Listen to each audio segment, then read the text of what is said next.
Namaste, Jai Bharat.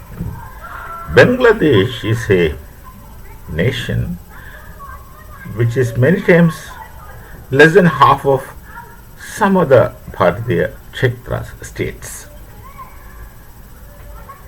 It's not that large a country. And of course, except the sea, they have about one third border with forest land, some with the Myanmar, and the rest sea, but it's not that large.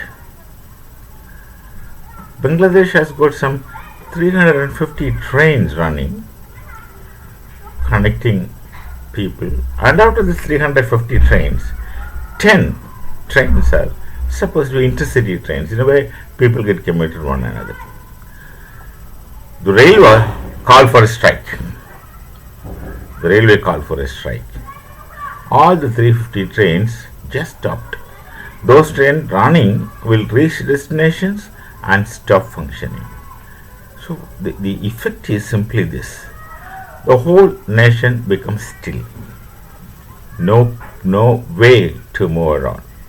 Trains are the largest place-to-place connecting link. There must be buses, etc., but they all have limitations to serious extent. So Bangladesh comes to standstill. Just because the train, it's a strike only of the railway employees. They have lots of pending demands. Various it is. I'm not going into the details of their demands, but they have the very legitimate demands as it appears. And the Mohammed Yunus is unable to provide for. Then,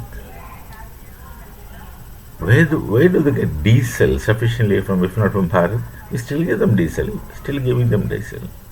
But then that won't be sufficient. That won't be anywhere near the requirement of that land. Where do they get power? Mostly from Bharat. I don't think from anywhere else they get other than their own, if they have any. That also we are not giving full. Because they have to pay to our companies. It's not the state of Bharat giving electricity to them. It's our power generating companies. Lot of money for them they are not given. Now food. They have shortage of food. All this because of a great economist who was bestowed with the Nobel Prize. It's of course becomes very funny for the Nobel Prize. You give Nobel Prize to Malala, you give Nobel Prize to this person, you give Nobel Prize to that person. Sometimes to this makes Nobel Prize rather very cheap, and it loses the respect of a prize. It used to be very prestigious, the most prestigious award in the Hindu world. It through history was this Nobel Prize, but then with that they are politicizing. It got politicized. Something like the political Islam, this got politicized. And who looks into the affair of matters of other affairs of Bangladesh? None. The Yunus factor is supposed to be an advisor to the government. Where is the government? Who is the government? Who runs the show? No one. So, net result in one time it's all absolute anarchy. No law and order in place. Nothing. How long they can go? What will happen to the state? They are destroying the lives of people through deep state playing and radical Islam, political Islam playing. And the political Islam, most of them are really not very thinking people. If they're thinking people, they won't do such things. They think they are doing great things. And they go about boys speaking a lot about it and instigating, making exciting speeches, youngsters who fall for them very short time. Of course, none of them would fall for a long time, but most of them are falling for a short time, but they will utilize that short time to make them radicals. By the time they cease to be radicals through cognitive understandings in life, they themselves would cease to exist. Because most of them therefore don't get time to get de-radicalized, depoliticized. Situation in Bangladesh is miserable.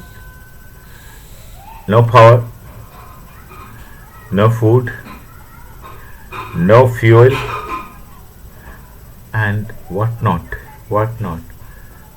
they are living in a very uncertain situation. They're not sure of anything except muscle thinking.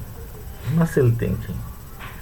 We have many visuals of the muscle thinking and jumping. Unfortunate. Actually, if there is something called as God's mercy, it should go to the people of that Bangladesh. What they know nothing. They were not very educated people even before. They know nothing and they suffer, and they don't know why they suffer. We'll meet again with some other thought. Namaste. Jai Bharat. Jai Shri Ram.